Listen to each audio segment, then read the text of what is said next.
Hey, this is Corey Barnes. And this is Lisa Caperton, and you're listening to Her Turn to Talk.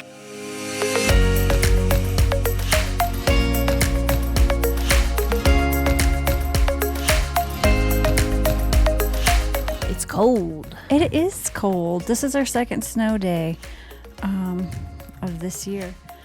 And I have a hat on because I have a bad hair day, not because it's cold. Your hair looks good that's sticking out from the hat. I don't know. I have a lot of gray hair. Do you have gray hair yet? None. I don't think so, but I keep looking for it. How you're younger, right? I'm younger? Yeah. I guess so. 33. I have 33 years young. You're 33. I think I already had gray hair starting when I was your age. But I recently... Gray hair is very in. Women are paying I was for it. thinking about this. So there are some women who can pull off gray hair and they look really elegant in having gray hair. Mm-hmm. I feel like I would look like the crazy lady. I think you'd look elegant. Like it'd be all just crazy. I think you'd look elegant. Corey, and hip. No, listen. There's something serious about this. Okay. I can't believe I'm going to say this, but I'm going to say it. Does this have something to do with the curtains? This has to do, matching the drapes? It's reached pandemic stage. I'm gonna let you think about that. It's pandemic. It's pandemic. I just told Danny this last week that I found that I have recently discovered that it's pandemic. And I don't know what to do about that. Did you ever see Sex and the City? Doesn't make any difference to me. Did you watch Sex and the City? I loved Sex and the City. Did you I barely watch remember the one it, though. where she dyed her pubes and it looked like a clown hair? Yes. It was like bright red, right? Yeah. Oh my gosh, I would have never remembered that. Oh, yeah, that's what it made me think of. But she's like, this can't get old. I think it's cool. If girls are dyeing their hair gray. It got rejuvenated when I had my hysterectomy surgery. So that part is intact. It's just like you said, it's the drapery. Silver fox going on over here. I like a silver. I just said that, but I feel like, you know what? I mean, we should be able to talk about it. It's part of life. Yeah, it's totally what part happens, of life, right? Yeah. So, anyways, that's what's going on in my I'll let you know. world. I'll keep you posted. You let me know. I want to know when you get some. Yeah, I will. Let me know. I will. We always go through change. We're always going through changes. Yeah, like a butterfly. We're on our chrysalis. Yes. And we come out of that chrysalis, and we start off as a caterpillar, then we come out of the chrysalis as a beautiful butterfly. And then what happens? That butterfly's wings start to fade and get gray and wrinkly. No, I think they just die. They're around for 2 weeks and then they die. But that brings me to my badass women of the week. Okay, you're badass woman. Terrible segue, but whatever. Or does she have gray hair? Is she a butterfly? No, my girl Maria Zabila Marion. Baron. She's German. Right? Yeah, she was the first woman, the first person in the history of time to discover how a caterpillar turns into a butterfly. What? Yeah. How did she discover this? So, did she keep them as pets? There was a time when no one knew this, okay? Right? You wouldn't have never imagined. There was a time no one even knew it, not even scientists. And this Maria, in 1670, she was a scientist, and she thought that caterpillars and butterflies were two totally distinct creatures. This is in the 1600s. Isn't that wild? It is. Right? And thanks to Maria, we know the truth about these beautiful winged insects. Born in Germany in 1647, Maria was fascinated by insects, and she began collecting, studying, and drawing them even when she was as young as 13. So is that how she discovered? Did she No, here we go. Okay, here we go. So she was one of the few naturalists of her time to actually study and sketch live insects. It was through her studies of caterpillars that she discovered the truth about their life cycles, and she went on to publish 2 volumes of naturalist research about the life cycles of insects. Her work Do you think it was like what? Kind of, because back then, a lot of things were, oh, it's possessed by a spirit. Like if you were sick, you were possessed. Do you think she was like, holy shit? I mean, that's quite the it's exploration. Yeah. I don't know. I don't know if she thought there were spirits in the caterpillars. Well, it just makes. But I mean, know, people were having birth back then, right? So they couldn't. It's not like people had spirits inside them giving birth, and that's a pretty magical thing. But it doesn't give birth to the butterfly. No, it just wraps itself up in a cocoon and then comes back out. And so I wonder what she thought. I don't know why it was in a cocoon. Was she? Yeah, I don't know, but I guess she waited and waited. She had patience. And she was a woman playing with she insects, didn't just throw right? them out. And her work has provided major contributions to the field of etymology. How do you pronounce that one? I don't even know what you're trying to say. The study of insects. Entomology. Entomology. Thank you, Travis. Entomology. So she, from Friends, she would have been the original bug lady. Yeah. Do you remember that? Yeah. Yes, I do. So that's my baddest woman. I thought that was pretty neat because women aren't really, girls don't touch bugs and stuff like that. I've always loved bugs. I've always loved spiders too. I'm a big fan of the spider. You know what? I am the spider catcher in our house, I have to say. Actually, because Danny will just kill them, and me and Ryan don't like for them to be killed. So I capture them. They yell at me, and I capture them, and I take them outside and set them free. Yeah. Well, and I also am a big saver of worms. Like when I walk dogs, on the sidewalk? Yeah, I always feel so guilty walking over them after it rains or it snows, and then they're all over the sidewalk and then they dry up and die. So if I see one that's still got some life, I'll scoop it up and put it in the grass. I used to play with them in our garden growing up, but I no longer pay attention to the worms. I do. I feel bad. I can't just step over them. And then they dry up and then the dogs eat them. And then the dogs eat them. And I guess, maybe that's why the birds hate me, because I'm getting rid of their food. It's very possible. All right. Well, today, go ahead. Oh, I was just going to say, I think spiders are good omens, so I don't mess with them. But every once in a while, I will squish one. You squish them? Just capture them and put them outside. Yeah, I know. I used to. But now I've saved so many that I'm just like over it. You're done. You're like, I've reached my tally. I'm done. Got all my credit with the spiders. Yes. All right. Well, tell us about who we're going to interview today. So today we're interviewing Theresa Boen. And this actually is going to be our first interview with a complete stranger that neither one of us know. Dun, dun, dun. I'm super excited and super nervous. How about you? I'm excited.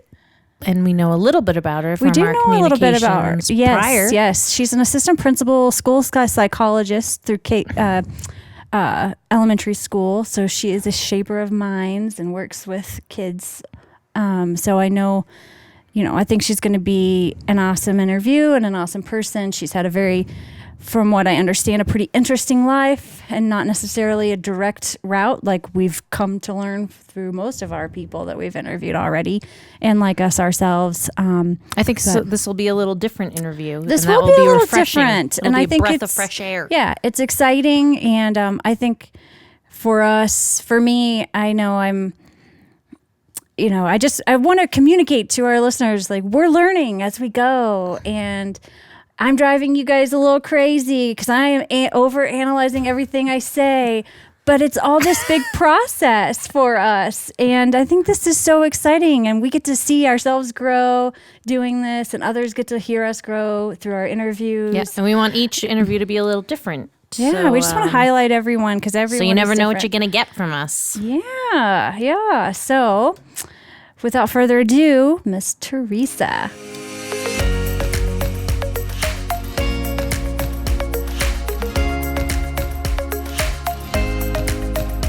Just us hanging out with different women and getting to know them. I've listened to a couple, so that was really fun. Good. Yeah, good. I'm new to the world of podcasts about,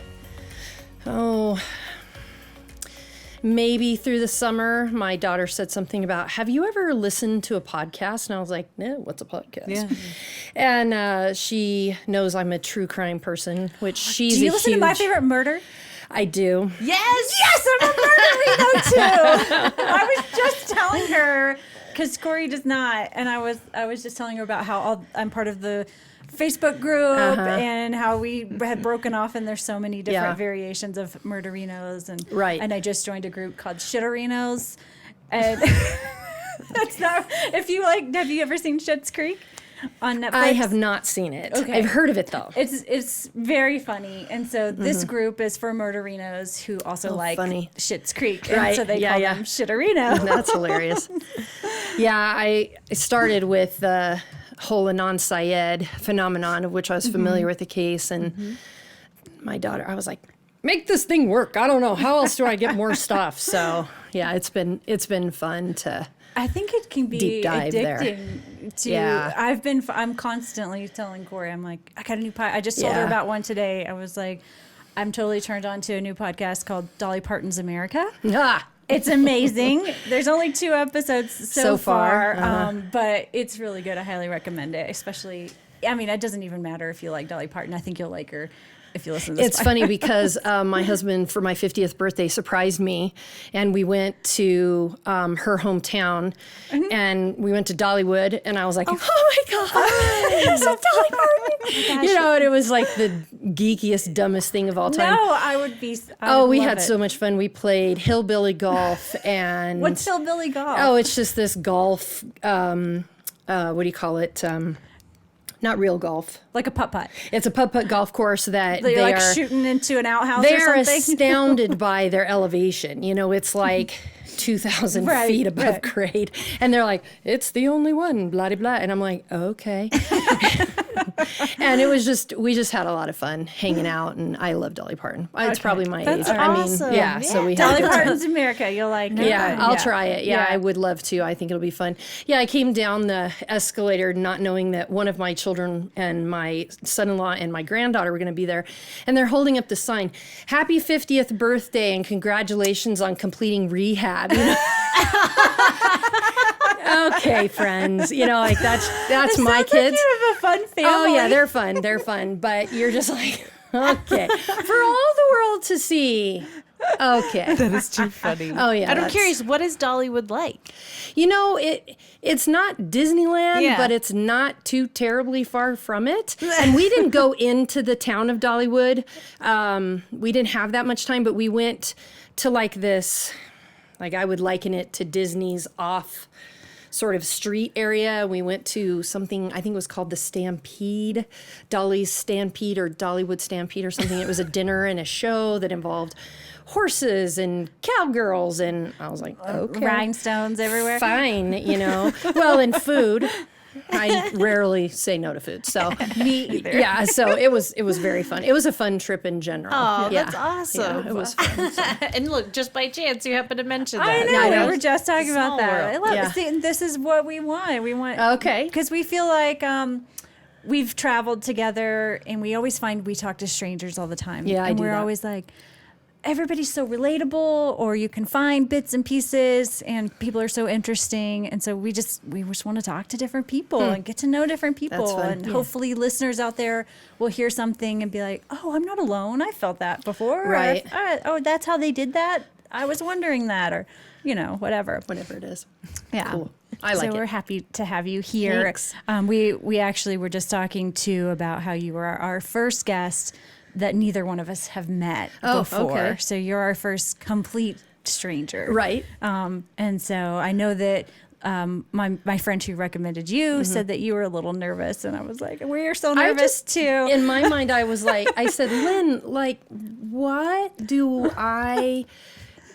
it's going to be a yawn fest. I'm telling you now, I have just this regular life. So she's like, no, you're amazing, blah, blah, blah. I'm like, well, I kind of think you're kind of incredible. She's a rather amazing artist. And yes, she is. Yeah, she's very interesting to me. Yes, so. she really is. Yeah. I don't think anybody who can survive living in a 500 square foot cabin without, like, I don't know, having a shining moment, right? is cannot be interesting. Can you tell us about that? Yeah, it was funny. I never anticipated being married ever again. And then I met this guy and he tricked me with this ring. And so I was like, now what do I do? And he, at the time, my husband worked for Home Depot. And when we first met, he moved to Gypsum, Colorado with the intention of renting a cabin from essentially his best friend's parents. So he had been going there for many years and spending time floating the river and just enjoying this environment that for him was like you get in the car and it just drives itself there because he's driven it so many times. And so we had a conversation with the kids about, so I worked at the time for Commerce City Police Department. And so we were like, so we could, they're building a Home Depot in Brighton. We could live here. Brady's up in Avon. They had been up. We had taken several weekend trips and just enjoyed ourselves. Where do you want to live? Because do I think you should cater to a teenager's every whim and desire? No, I absolutely do not. But it is your high school years, and I do think there's challenges around that piece. Yeah. So we said, we could do either thing. What do you want to do? And they said, we want to move there. So Walt and Jan are these lovely folks who, for whatever reason, allowed us to come into their cabin. They have a main home on the property, and they have a small cabin. That's where Brady was living. I was not kidding about the square footage. And if you saw it, you'd be like, how did this work? It was basically a very long room.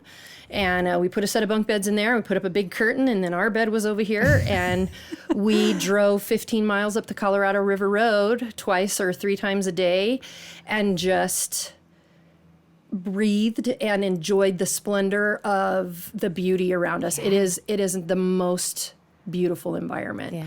And so the kids said, we want to do it. And we said, okay. So really what drove us off the river in terms of buying a home and doing something different was my 16-year-old got a job.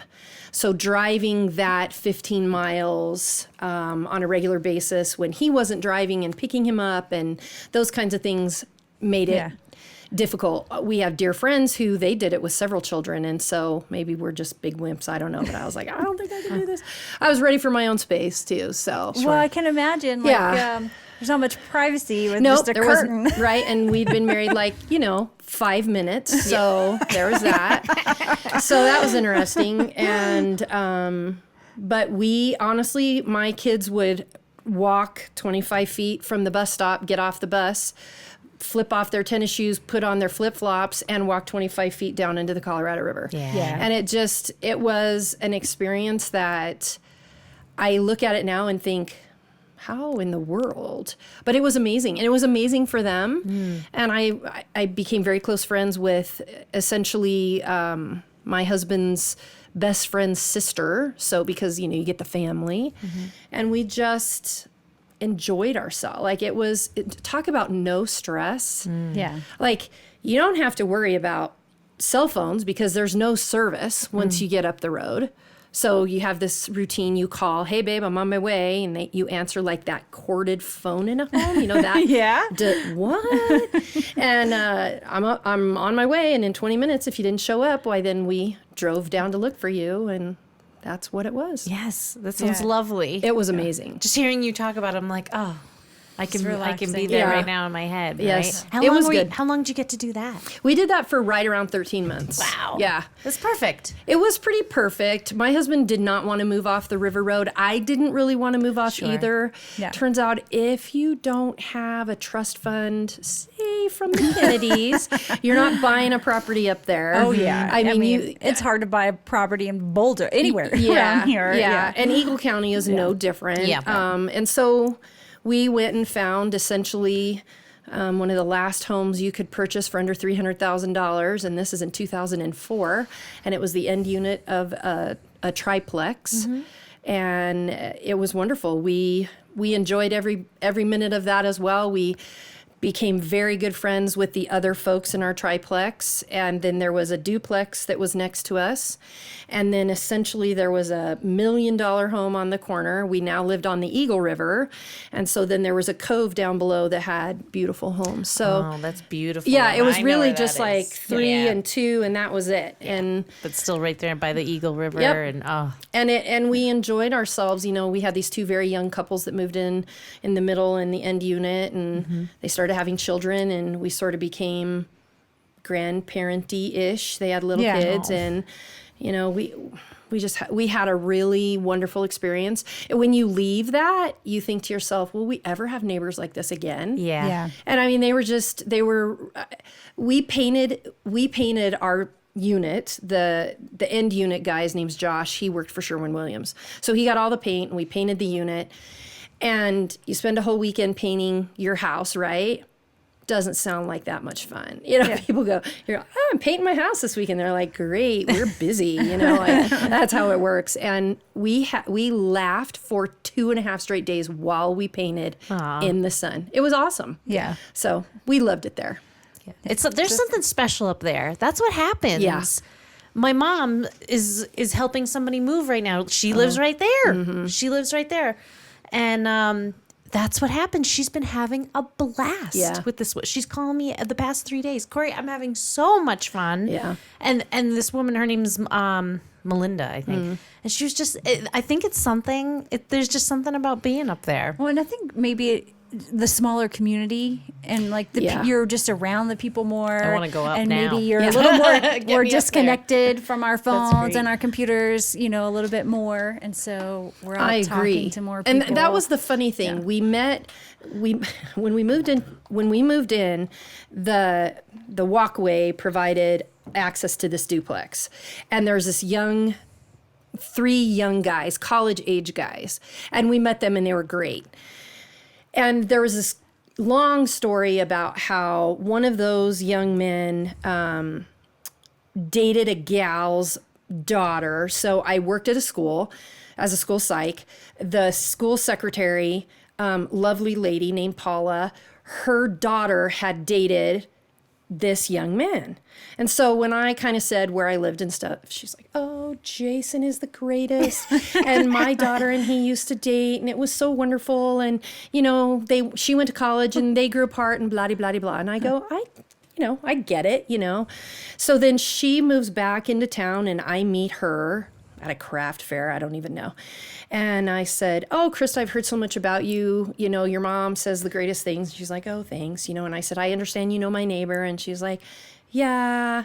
Well, fast forward time, they start dating again. They get married. I make their wedding invitations. We go back for their wedding, and they now have 3 kids. Wow. And you think to yourself, like, I had the opportunity to watch this whole thing unfold. That's cool. Yeah. And, if we were to go up there and visit, they'd be like, come on in, and the same with their parents. So it is that small town feel. We're still really good friends with the lady who sold us our house up there.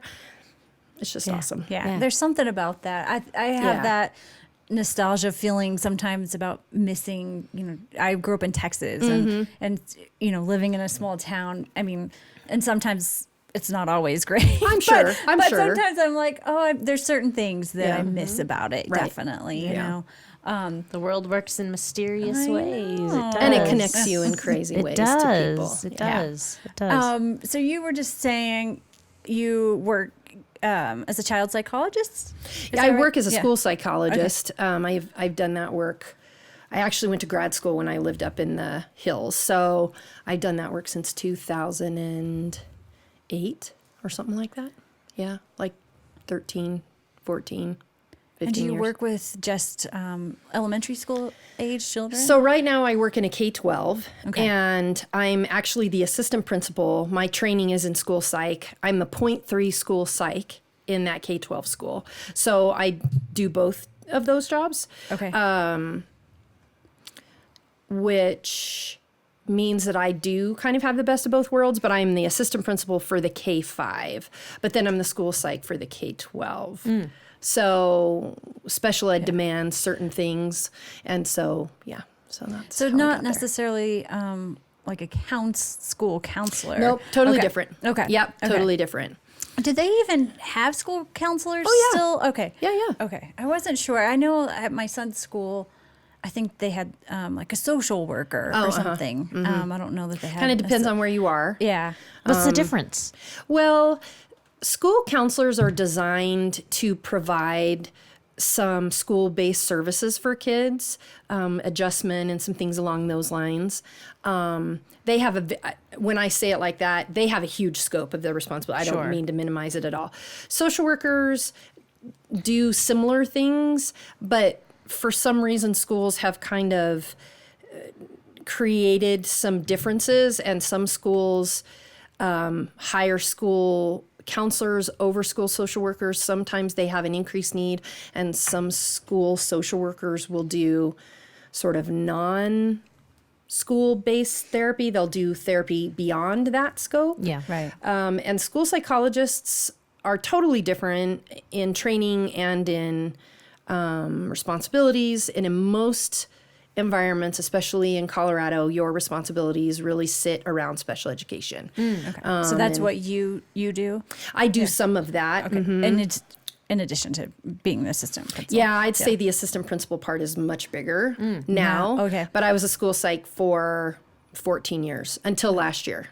Yeah. And then they offered me this job, and I was like, This school is special, and I don't know that I would do it anywhere else, but it's pretty special there. Yeah. So, and are you teaching, or are you more as an assistant principal? Yeah. Or no, I'm sorry, as a child psych. I mean, I'm sorry, school psych. Yeah, no, I don't teach. I used to teach at Ames, and I did that for 4 or 5 years. My husband was in school at the time, so extra money was always good. Sure. But I also had. I've always had this desire, because I was a rather non-traditional student, to go back and work in a community college. I never had big designs on a university setting. Not that there's anything wrong with that, but I kind of wanted to give back the way that I received support as a unmarried, divorced person who was in classes that were at night or that were very non-traditional. Yeah. And so I did that. Plus, I was offered an opportunity to teach forensic psych, which you don't get a lot of that opportunity. Plus, I taught child growth and development, and I think a Psych 101 class, and maybe a death and dying. So I did that off and on for, I don't know, 3 or 4, 5 years. I can't even remember now, but Cool. yeah, it was fun. I enjoyed it. I worked full time at the same time, so that was fascinating in terms of the mental exertion. Yeah. Yeah. There could be a whole other podcast about teaching death and dying and forensic. Oh my gosh. Well, I want forensic psych was amazing to teach, because traditionally folks who are wanting to take that class, they have all of these same oddities towards true crime that the rest of us do. Well, I know Corey, one of her aspirations growing up was to be a mortician. Yeah. So I love I get it. anatomy, and I'm just like, it's so really what I now realize is that I wanted to be a surgeon that would do harvest and that kind of stuff. That's really what I wanted to do. Like organ donation. Exactly. That's fascinating. Exactly. Yeah. But My forensic psych desire came by accident, because in my undergrad I was a psych major, and then I had a criminology minor. And then as I worked with my incredibly talented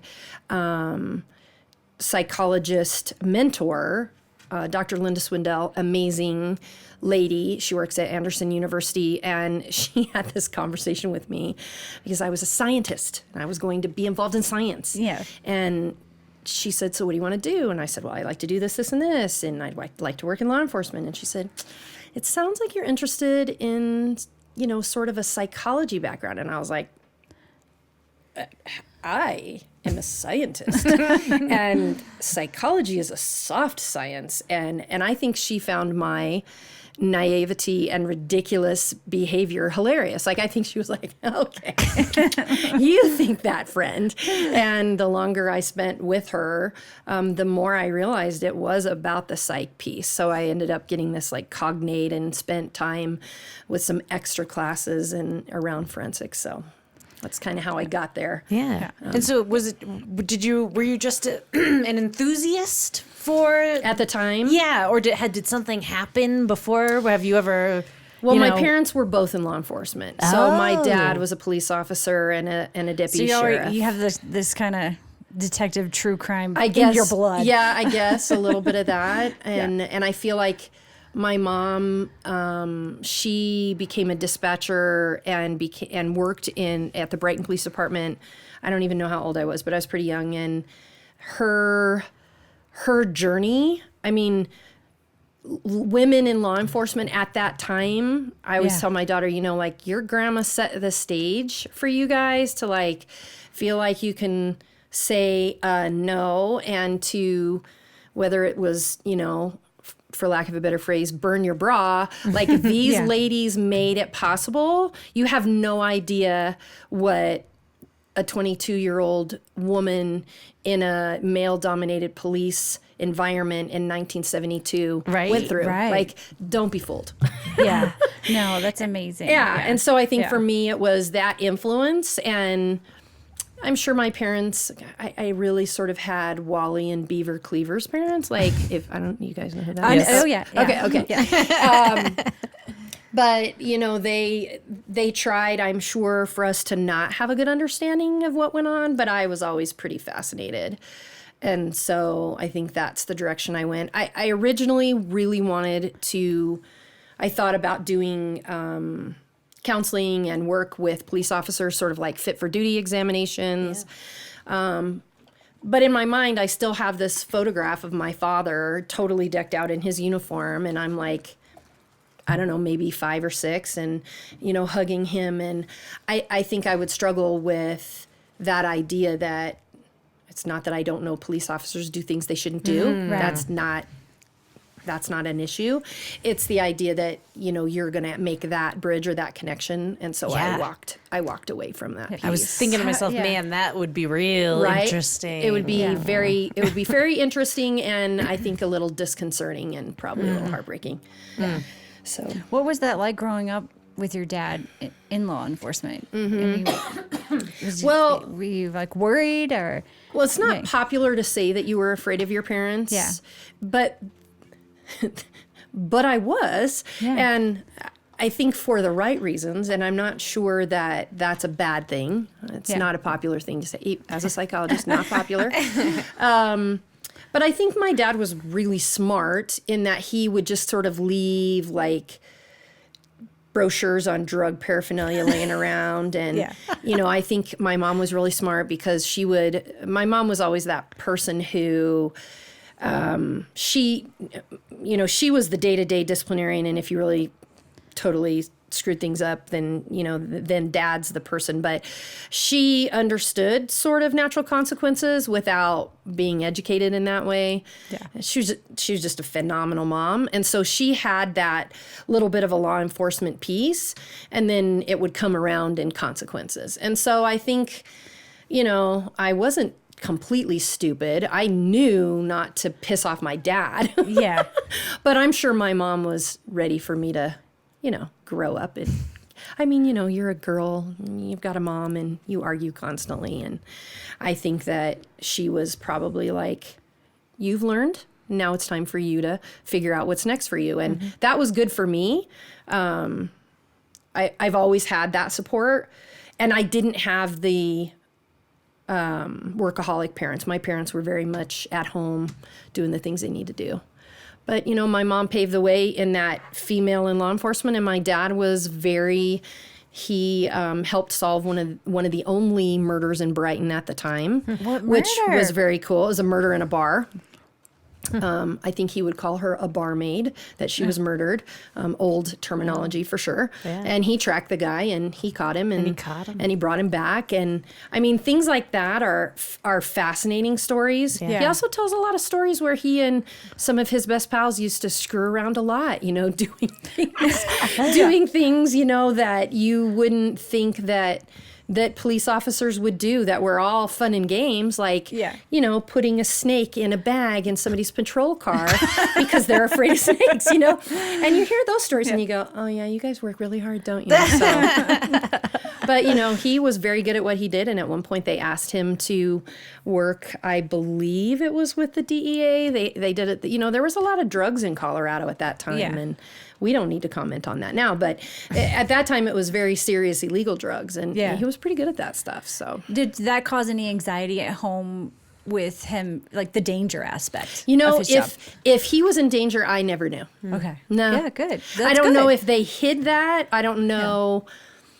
Yeah. My parents were the ultimate, kids are kids and they should be kids, and adults should handle adult crap. which I think is amazing.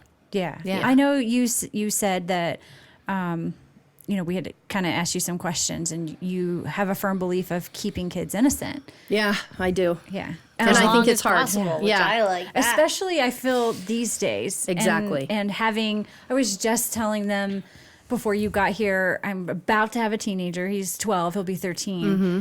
And he just asked us, I need boxers. I don't want to wear briefs anymore. I need you to, take me shopping. He's gonna love you talking about this. I know. I just thought about that as I said that, but you know what? It's okay. Yeah. We are on the illicit phase because we do say cuss words on here. So if you need to cuss, you can. So I'll just tell him he can't listen to this. So, but it's for me as a mom, I'm starting to have those moments of, oh my gosh, he's growing up, and he just went on this trip and talked to his dad about how he hung out with a guy or a boy and 2 girls, and he's never really talked anything about girls, and he didn't mention that to me, and then so I'm starting to have those moments of like, oh my gosh, he, but I still want him to be, and it's how do we do that? How do we keep them innocent in this world today? I don't know. It's with I think it's one of the best questions anyone could ask in the midst of all of the other questions that I think are, I walk by when the TV is on and I say, is this news? Like, really? Yeah. But I think there's so much out there. I think, electronics and how much time kids spend either up here in that social media world or how much time they see adults participating in stuff that I'm not saying adults haven't participated in those things for thousands of years, but do kids need to know about it? Their access to media, television, movies, social. My son begs to have. We won't let him. We're like, you can't have. He has none of it. Yeah, and it's the argument. Oh, my friends do. My friends do. I'm like, well, I'm sorry, I'm not their parents. I'm yours. Right. And I was the mean parent who. My son, he'll be 31 in November. He is really getting old, that kid. I don't know. I feel bad for him. And my daughter's 29. And so when they were 16, we had a family cell phone. And her friends were texting on pseudo smartphones at that time. Yeah. Probably not the same. Not that tech is my bag, because it's not. But we were that mean family who, we have a family cell phone and you can take it with you when you go. But no, you don't get your own. And the computer was on my desk that we had built in the living room. And I had all your passwords for MySpace. I think it was called. It was MySpace. Right? Yep. For MySpace at that time, as well as all your logins. And at one point I asked my brother, the kids don't know this, but at one point I asked my brother, who's a computer genius, to put a keystroke thing on there so that we could see the places they were. And I've had folks say that, that kids have the right to privacy and that you're so nosy. And I'm like, nope, not my kids. I don't think They don't so. get privacy. I don't think we tell our kids, we're like, no, we have the right to take your phone, get on your computer, do anything we want and look through your stuff anytime. Yep. We want to. Your room. Like, I can toss your room. Yeah. I can do whatever. We just, in that way, Brady and I felt very similar that this need for privacy comes at a different time. It's just not now. Right.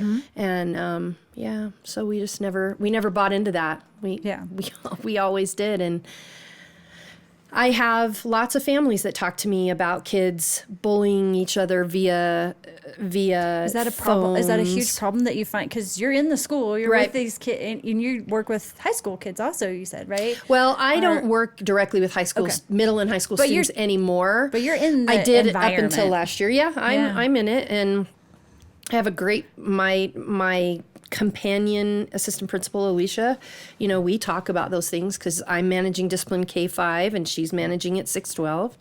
And the truth is that most of the time people have it wrong. Bullying is really become a buzzword, which is a little unfortunate. Yeah. It's a repeated, continued sort of a scenario. Where people are using it in the wrong sense. Parents often use it in the wrong sense, and I don't think because sometimes kids are just malicious. being kids, and kids are being kids. Yeah. But we shelter kids from all of that now. Like kids aren't allowed to say things that are rude to each other. And that's another hard thing as parenting, because we tell our kids all the time, you can't do this because you could go to, and you have to worry about you know who's texting who what, Right. and if somebody texts you something inappropriate. I had a friend who had a high school student.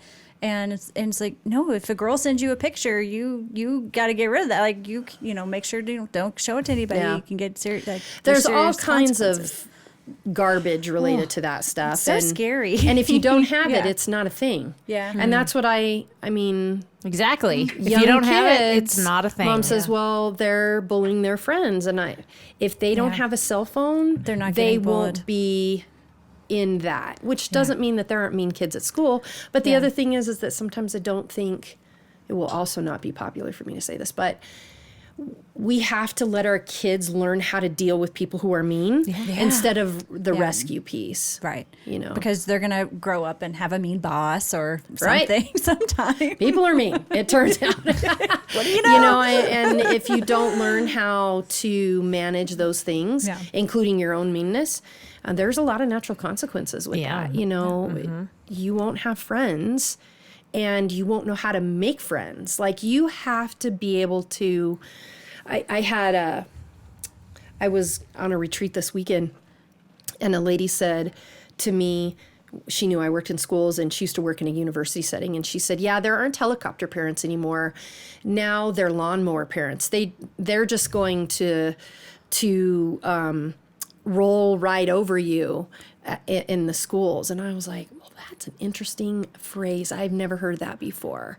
But I think if you asked some of my co-educating friends, you do feel like that sometimes. Yeah. Like you will bend to my will. Right. Happens. It's interesting. Yeah. It's interesting. It's unfortunate. It's different. It's a different time. It's a different time, and I don't think that it's very healthy. No. And I will say, I don't think, it's not about thinking, we know kids have less coping skills.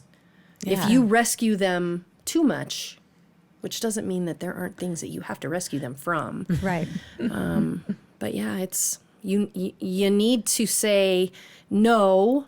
You need to say handle that yourself, and you need to teach kids how to have boundaries.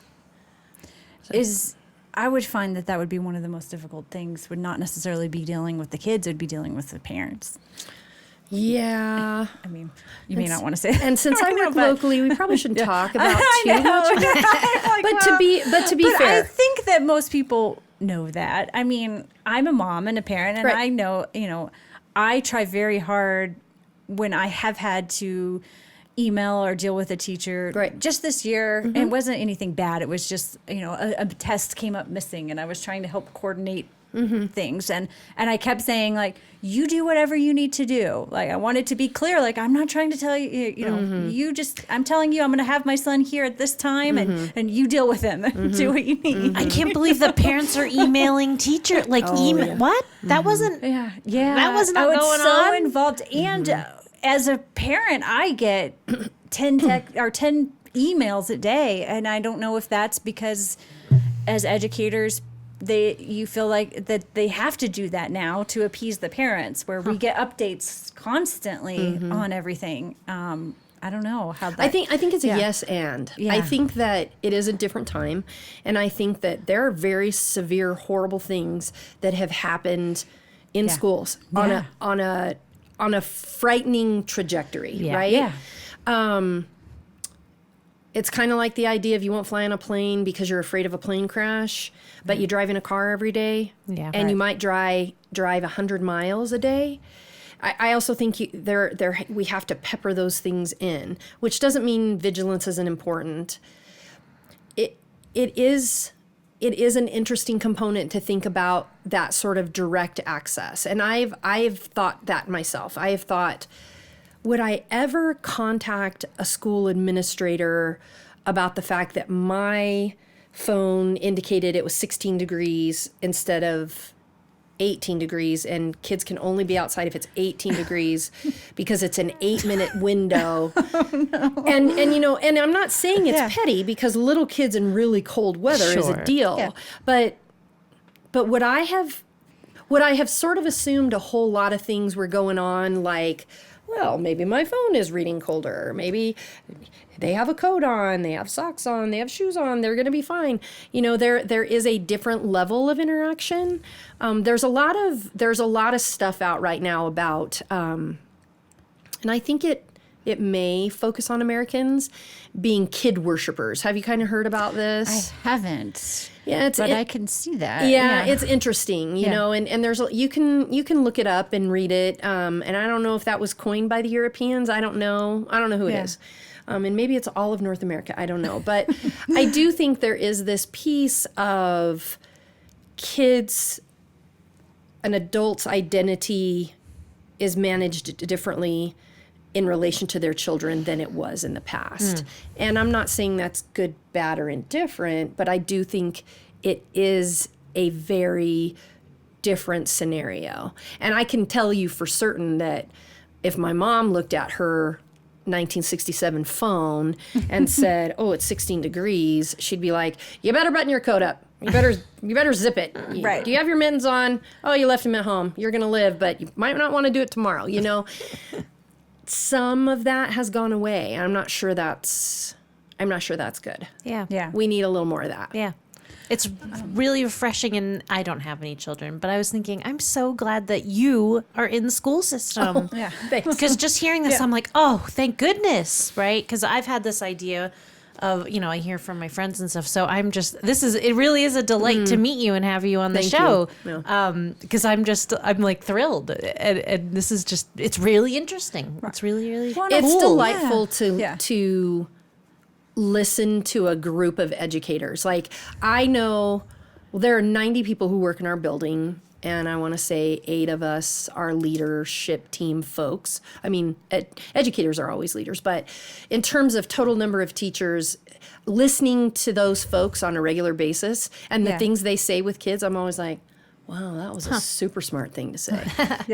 That was wow. And I vividly remember the first time when I was a student, and I had 2 of my own children, and I walked into a school and was shadowing someone, walked into a cafeteria, and there were all these 5-year-old people carrying their own lunch trays. And I was like, somebody should stop this from happening, because that is not smart. Like, they're going to make a mess, Right. Who does that? That's like turning your back on the ocean. Come on, folks. And what I learned was, no, like, 5-year-olds can do a lot by themselves. And so now I'm like, okay, you need to put on your snow boots. Yeah. Come on, let's go. I love that. It's kind of incredible. Yeah. I love that. And our educators, I feel like that I have dealt with from my kids' schools, they actually go to 2 different schools, and they do tell us as parents, they're like, my son just went on this trip with the school. They went to Catalina Island, and they're like, wow, you need to make sure they do this, and they need to be responsible for doing their own things, and send them with money in a wallet. If they lose it, they lose it. Too bad. So, so sad. And I try, it's so hard to walk that line for me as a parent, because I am like, oh, I want to protect you and let me help you. But I do also know that my job is to make sure that he has those skills to do those things. And, and so it's so hard and so rewarding and all of the things, but it's finding, there's no right way, I guess, or I guess it depends on who you ask what the right way is. It totally depends. And so on who you it's ask. like, how do I'm just doing? Everybody's just doing the best they can to not screw their kid up. Yeah. I guess. Well, and if you lose $35 on a trip to Catalina Island when you're in middle high school, that's a lot better than losing $300 when you're in college, because you're not responsible enough to manage it, and you only have ramen to eat anyway. You know. Right. I mean, and we constantly have this battle at our house. We make our kids do chores, and they do not get paid. We don't give them an allowance. And our theory is, we're teaching you to be citizens of our household so you can be a good citizen in this world. And we constantly ask, we're like, what do you want that you're not getting? Yeah. Because usually if they want something, we may make a deal. Maybe they wanted a new scooter. And so it's like, okay, so what extra besides your chores, what extra can you do to earn that? Yeah. And that's what and they're like, well, there is nothing, I guess. I need that I want. Well, like, why do you need an allowance? Well, my friend gets it, or my friend gets paid to read. I've had that. Yep. And I'm like, Paid for grades. No. I'm not paying you to read. You've never heard of that? No. Yes, Yeah. it's a thing. $5 for every A. I'm like, so what happens when you're in college? Like, do you get a new car for every 3.5 semester? Oh my gosh. Yeah, no, that's a deal. That's been a deal since my kids were little. To pay for grades. So do you feel, I want to since go you back are to an school. educator, and it's, you want to get some Now your parents probably wouldn't pay you for grades, you know? They're like, nah, we don't believe in that crap. with everything that has been going on, do you feel a heightened sense of anxiety in the school system, like with, active shooters and things like that? Or is it just, you're just doing the same thing you've always done? And I'm doing all the same things I've always done. I actually, I think teachers should keep kids safe by, there's all kinds of procedural things about, where you put your kids in the room and how you cluster them for safety. And teachers need to do that. Right. I completely believe that. For me, I don't plan to hide in a dark room in that scenario. That just is not who I am. And it's a politically charged conversation about teachers carrying guns and stuff. And I don't even know exactly how I feel about that. My dad is a ballistics expert. He has all of this training. He was a range master. Guns were never a thing in my house that you should be afraid of. I've participated in all of those kinds of things forever. My dad was like the great white sportsman the entire time I grew up, and my mom used to call herself a hunting widow because he was like gone from small bird season to goose season, or however that goes. I think it's the other way. And so that's not a thing for me to dive into a conversation politically. Right. But I will not stand back and quietly allow someone to come into my school and hurt a kid or a teacher. Like, that's just not going to happen. I just didn't know, I guess I don't actually, besides Len, know a lot of teachers, but I just wondered how that felt to be a teacher before this was such a heightened thing and so sensationalized. It's all over the news. It's everywhere. We hear about it all the time now. Yeah. And I know from me as a parent, I'm like, oh, but at the same time, I'm like, no, we got to keep living our lives, and the kids got to go to school. But did that change like your mood in any way? And see, I don't know, because when Columbine happened, I lived in a different state for a short period of time when I was in my undergrad program, and I was a probation officer's assistant at the time. And I also was rotating through a victim advocate program. So when I came back to Colorado, Columbine had already happened, and the Commerce City Police Department, which is where my mom worked, their SWAT team had responded. And I, at that time, had done a ton of reading about those two gentlemen whose name I won't use because, frankly, we should always talk about victims. But I did a lot of reading and had a lot of interest in that. And so one of the projects that I did was to put together what looked a little bit like a photo lineup. And I collected some data around, if you looked at these 6 young men, could you identify them?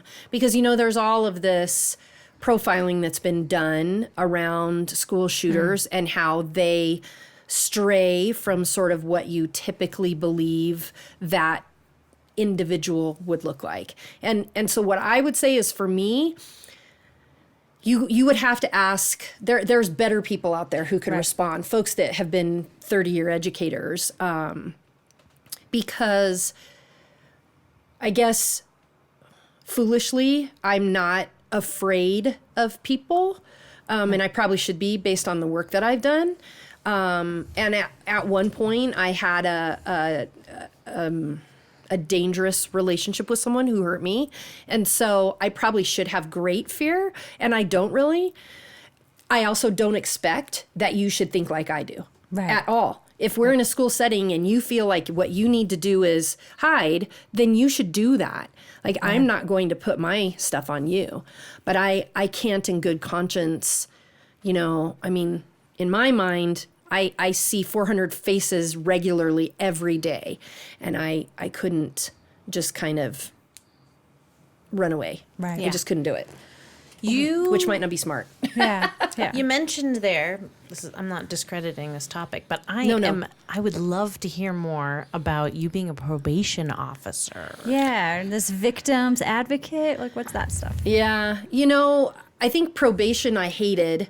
Oh, yeah. Except for I love the kids. I was a juvenile probation officer. Okay. And victim advocate work felt similar. Yeah. Gosh, you must have learned just so much how to be.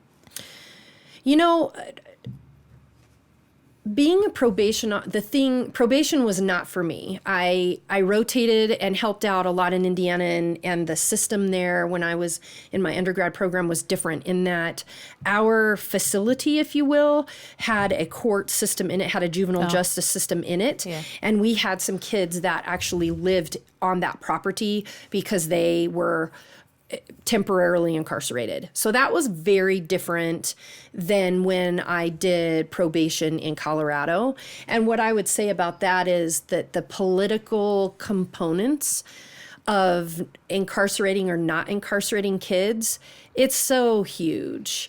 And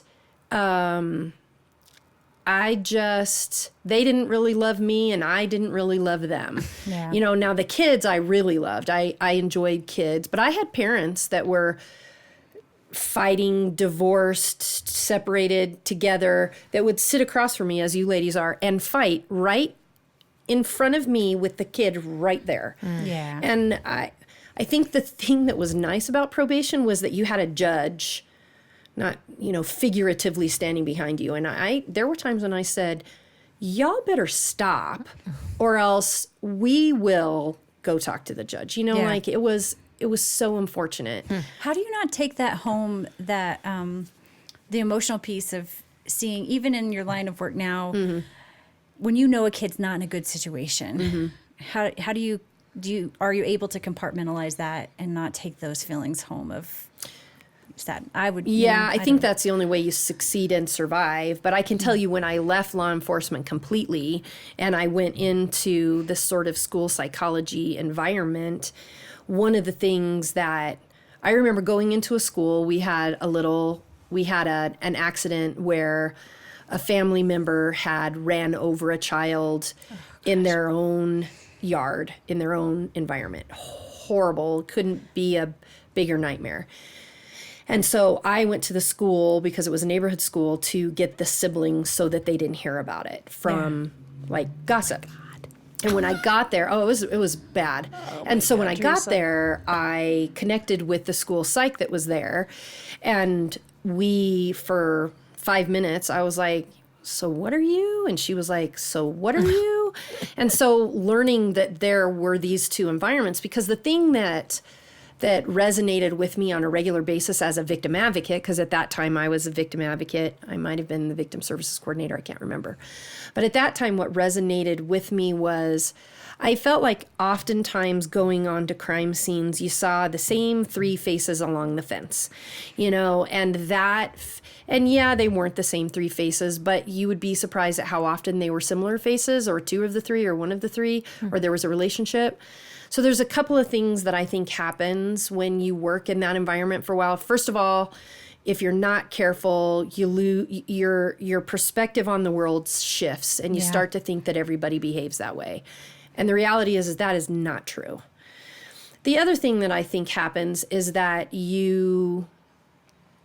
for me, one of the things that my chief did was victim advocates did all the death notifications within our environment. So in my career there, I did about 118 death notifications. Oh my gosh. And that could be from a tragic death. It could be from a death at home, and we're coordinating. And I learned from some really incredible victim advocates, and we trained lots and lots of volunteers. Well, because amazingly enough, there are very few paid victim advocates. Really? I was a victim services coordinator. I was paid. Lots of coordinators that are paid, but why aren't they being paid? Well, traditionally they're volunteers because there's more work than can be done. There's just not enough funding. No. Yeah. Not at all. And the Victims' Rights Amendment is very clear. And who is going to volunteer for? That's a hard. You would be shocked at the people who volunteer. They so are anybody amazing can do that? People. Yes. Like we could just go to our police. What do you So do? what you would do is you would contact your local police department, ask them if they take volunteer victim advocates. They traditionally will tell you that they do and that they are running a training.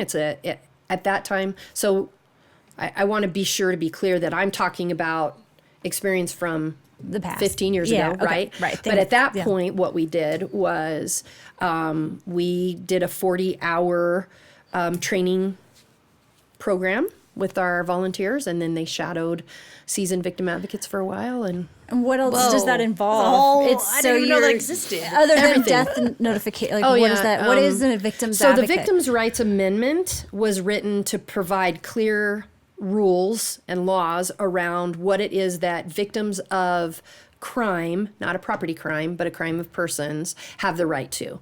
And so they have very clear indicators that you have the right to work with an advocate, you have the right to resources, you have to be contacted within a certain amount of time. So is this a person that would sit with someone maybe? Could. And so like in a medical, you take somebody that can help you so you can't, if you can't focus, you have someone there that can focus for you. Is that kind of something like that? If there was an unfortunate domestic violence event with you and your intimate partner, you and that person was taken to jail, then the victim advocate could respond and they could help you coordinate services if you needed to go to a safe house, if you needed, sometimes they can call upon charities to do things like if you needed a bus ticket to go to Omaha to get to your mother, all of those kinds of things. Counseling That's services. amazing. Yeah. I didn't know that was a volunteer. I want to highlight victims advocates for sure. Oh, That's they're amazing. And there are victim advocates through an entire process. Yeah. So from the time that someone is involved with law enforcement all the way through, victim advocates notify victims that their abuser, offender, whatever are coming out of corrections. That's right. Yeah. Yeah. I forgot. I've worked with somebody who has worked with a victim. I completely forgot, and that was what was going on. The victim advocate was that middle person. Would give her heads up. Hey, information. Yeah. So victim advocate folks they're kind of incredibly amazing. And you also find folks who, I'll never forget, we used to have a lady whose name I'm not going to mention just simply because of her situation, but she used to coordinate a charity called Parents of Murdered Children, and her daughter was murdered when she was a young woman. And she would come and train our victim advocates on, if you respond to a scene where someone has been murdered, here's what I would like you to know from my perspective as this person's parent. Wow. And she just talked about her experience. And then she later started a charity, and she had, and her goal was to keep her daughter's memory alive. And so if you're a true crime buff, the one thing you know is that there's a lot of rhetoric around how much focus we place on offenders versus what we place on victims. Right. I watched, there was something, I think it was a 2020, where there was this couple who had a child who was shot in a mass shooting, and now that is what they do. They are retired, and they go, and when there's a shooting, they go to help the survivors. And kind of help them get back on their feet. And they talk to the parents whose children may have been murdered. And it was amazing to me, because they were like, we have to teach them, okay, people are going to start taking advantage of you. Yep. They're going to set up GoFundMe pages and try to steal money from, like, all this stuff. And I was like, people do that. Yeah. It was amazing. And this couple was amazing, of going out and just, they are dedicating their time because they've lived through it, and they want to teach other people how to get through it. You would be, for every one person you know that does that, I bet there's 100 additional people who are out there. Yeah. Wow. It's and amazing. they're angels, because they relive their pain every day. Yeah. Now, could you say they do anyway because their loved one is missing? Right. For sure. Yeah. But they fillet themselves open. Yeah. It's kind of That word angels. That's what I thought too. I was like, these people are angels. Yeah, They really they are. went to one, and they said they had a woman. It was from the Las Vegas, and she was like, "I'm ready. I want to join your team, and I want to do this." And they were like, "You're not ready," and they wouldn't let her, because they were like, "You're not ready. You need to go to therapy." and you need to get ready. Yeah. And then she came back a year later and she was ready. And they're like, okay, now you can do this. This reminded me of, what is it, Moms Against Drunk Driving? Yeah, too, right? all of those groups. There are high school groups that come in and stage accidents to give kids. I want to say it's called Every 15 Minutes. That was a big group that we were involved with at one time. And they come in and stage an accident, and kids in schools, if they're wearing white face, then they're quote unquote dead and they can't talk. And it brings all of that stuff that comes. It's all through charitable contributions that were set up by someone who were in that situation. It's crazy. That's amazing. Yeah. I think it's great too. It's very educational. I mean, it's and supportive, and it's special. We had a question for you. What's a memory keeper? So I'm a huge scrapbooking fan, and people hear scrapbooking and they think like loads of paper and 6 cameras around your lap. You're like the mom paparazzi or whatever. I've learned in the last several years that a memory keeper is someone who basically helps to keep those moments alive, as opposed to like scrapbooking a bunch of photos with really pretty pages. Right. Don't get me wrong, pretty pages are important.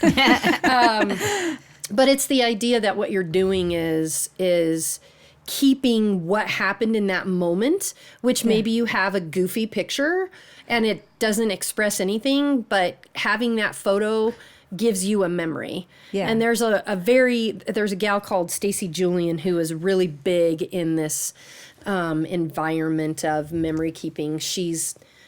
If you ever want to follow someone fascinating, follow her. Okay. She's on Instagram for sure. But she talks about, and I've seen, I'm kind of like a girl fan of hers, but she talks about this idea of memory keeping in such a clear and concise way. She talks about her family and her extended family, and it's really that idea. Probably my best example, or one of my best examples, is I have 3 pictures of my husband and my son, and my husband is showing him how to tie a tie. And we're in that cabin on the river road. And so nothing about this picture, the lighting isn't good, the color isn't really that great. Right. We're in this cabin, so is it the best reflection of your fabulous drape? Right. All the color coordination? No, it's not. It's a little fuzzy, and I have these 3 photos and I have no negative, and they weren't digital. So I'm like, this is all there is, you can scan and yada, yada, yada. But those 3 pictures of literally sort of this tie and then this sort of straightening, and the 2 of them as a joke standing there like this, like it is a memory, and it'll always be in my mind. And so I think that when you... If you go to somebody's house that's a memory keeper, they're going to be like, hey, you should look at these photos of my daughter's wedding. And you're like, looking through, like, yeah, your kid is cute, or the grandma spam. Have you ever been spammed? Because I am a grandma spam. We had probably 10 photo albums from my husband's grandma of like pictures, and then she writes who they are, the date they were, what was happening. The grandma spammer. Like, hey, do you want to see my phone? Because here's the 700 pictures I took on Tuesday night when I was babysitting the 13-month-old, or whatever you want to call that action, because I loved having her. Yeah. But do you want to see her like, ooh, the first bite of spaghetti, the second bite is... It's not like that. It's truly that piece of what do you remember about this? Right. And that's what a memory keeper is. I love it. That's a great way to think of it. Yeah. I want to be a memory keeper. I know. Yeah. Well, I can sell you a lot of stuff, and I can turn you on to a lot of events, but ultimately it's that idea in your head. Yeah. And I'm not telling you that I have scrapbooked all my pictures, because I have not. I need to.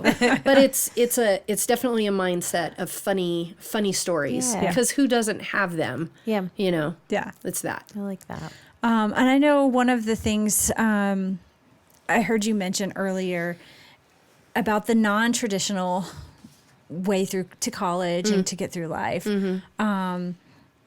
what does that mean to you? I know that was your experience, but do you like to help other people realize that that could be a path for them? And I do. That's why I liked working in a community college. I had a scholarship to go to school in classical voice when I was 18. Oh, really? Because I was going to be famous, like, for sure. And so I had this scholarship, and my dad was very clear, like, so what are you going to do with as a classical voice major? You graduate, so what are you going to do? Opera singing? Yeah. And so, like, Do you still sing? You know, I don't very often, but every time I say that, people go, will you sing? And I'm like, I sing in the shower now and in the car, because I'm super loud. I mean, my talking voice is loud. But anyway, so this was my gig, and he was he very much viewed this from that practical perspective of, you need a backup. What are you going to do, you know? And so I did not go to school. I had a guidance counselor who told me it would be a good idea if I became a beautician, that he really felt like that's what I should do. You know, there's a lot to be said for, I think you guide, and school counselors are not guidance counselors anymore. And I can tell you, my friend Courtney would murder me if she ever thought I was suggesting that. He was a guidance counselor, very poor guidance. But for me, I did not know what I wanted to do, unlike kids now who seem to know from birth. And so when I went to school, when I did go to school, I had 2 kids and I was married, and I was on my way to getting a divorce.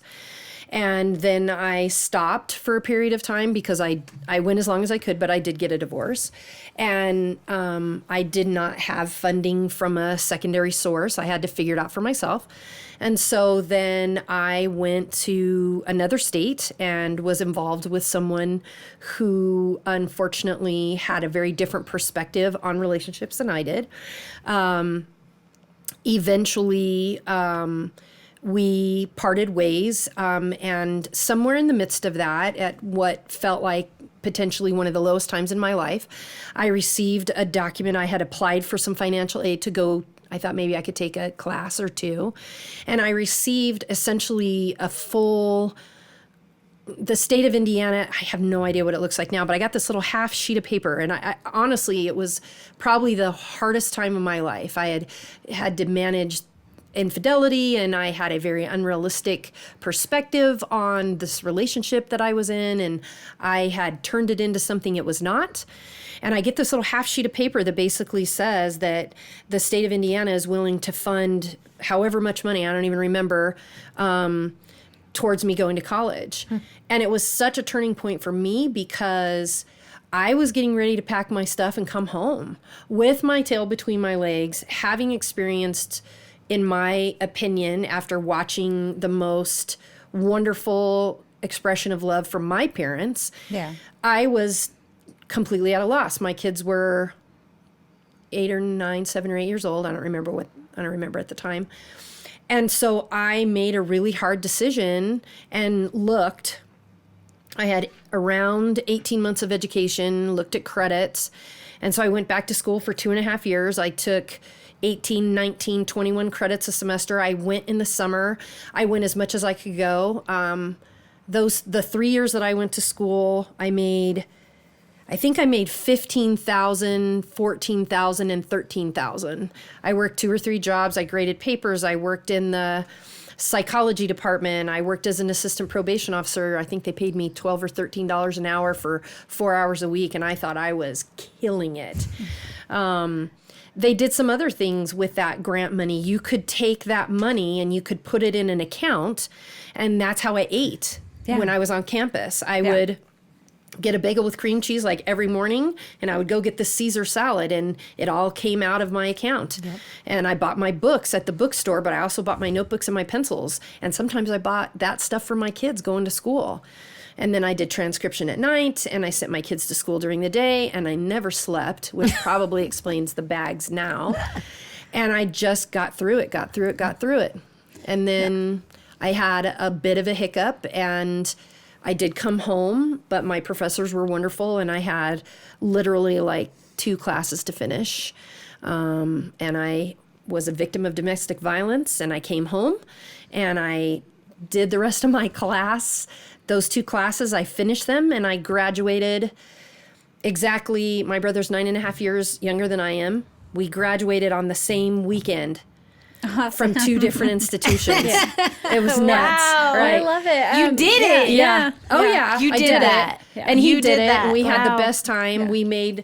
We made these stupid, like my mom was like, you have to have announcements that talk about your bachelor's degree. And so my brother and I like, okay. So we got those announcements, and then we made these joke announcements for the party that said, my brother's, I think it said something to the effect of, please celebrate the release of Martin and Elaine's bank accounts, and a couple of other things. And it said that my brother was getting his degree is in ornamental blacksmithing and art history, and I think we wrote on there, which means he never took a test, like in parentheses, and mine was in psychology and criminal justice, which meant I'll never get a job. You know, like this was the running joke. Wow. And we celebrated like it was normal, and I was 28 and he was. Well, that's a great story. That's the thing we've It was been fun. finding talking to women is we're learning that no matter where you are, where you come from, we all have these different paths. Yeah. And they're not always a linear path. No. You know, I too went back to school having 2 toddlers, working 40 hours a week during the day, going to school at night. My husband went to, he went to, community college also and got his degrees and, certifications. He's in the computer world and he's like, oh, I'm working the same job, making the same amount of money as this guy over here who went to Vanderbilt and has a huge college, So it's like... And I was in college for 7 years, and I'm not a doctor.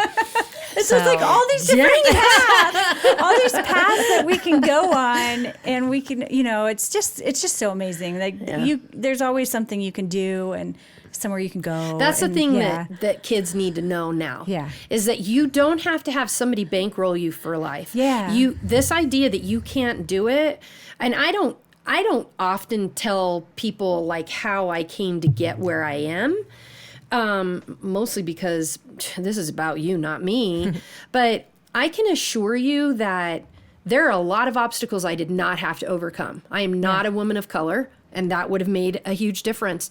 There are significantly more obstacles in certain cases, depending upon who you are.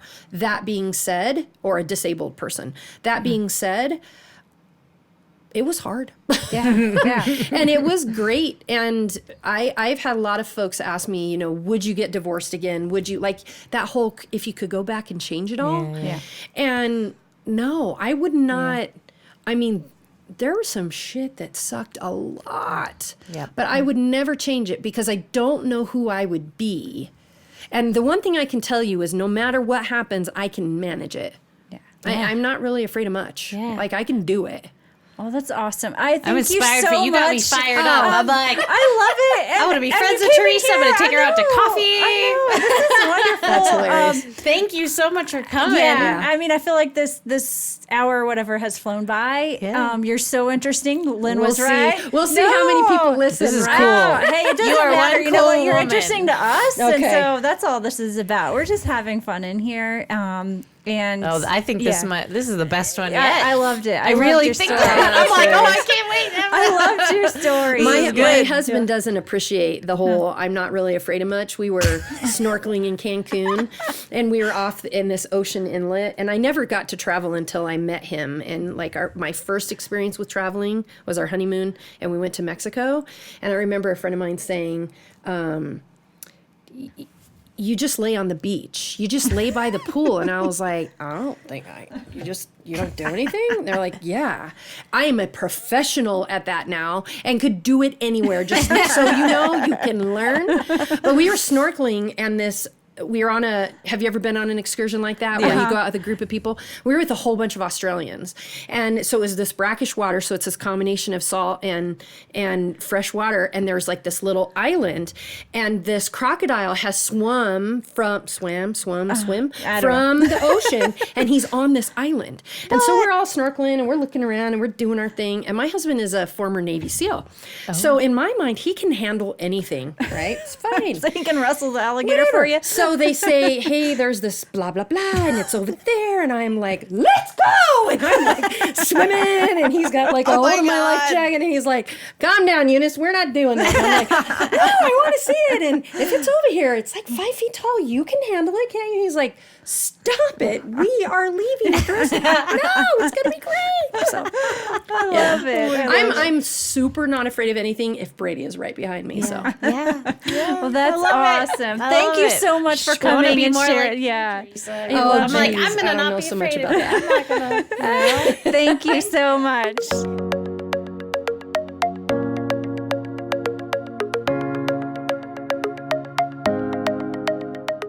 If you have an interesting story, something funny, something sad, something you want the world to know, please email us. We want you to share your experiences with us. We'll take these, we'll collect them, we'll do some episodes sometimes where we'll read them. So if you want to be anonymous, please just let us know. We won't read your name. If you want your name read, then we will. But send us those stories, comments, to info@herturntotalkpodcast.com. And we also ask, if you like what you're hearing, please rate, review, and subscribe. Thank you.